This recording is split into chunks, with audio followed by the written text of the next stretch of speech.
পুলিশদের ঘৃণা করবে সাধারণ মানুষ, বিবেক সম্পন্ন বুদ্ধিজীবীরাও। আপনারা সবাই ভুলে যাবেন AK-47 মতো মারাত্মক অস্ত্র পাওয়া গিয়েছিল আসামিদের কাছে।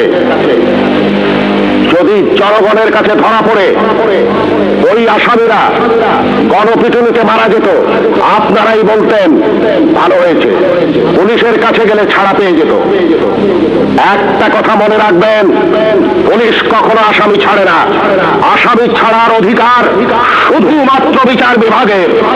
বলুন তো, AK-47 মতো রাইফেল কেন এদেশে আসবে, যা শুধু যুদ্ধক্ষেত্রে ব্যবহৃত হবে? কেন AK-47 বাংলাদেশে আসছে? কিসের আলামত?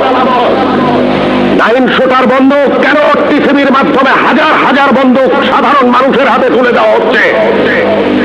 কেন? কে জবাব দেবে?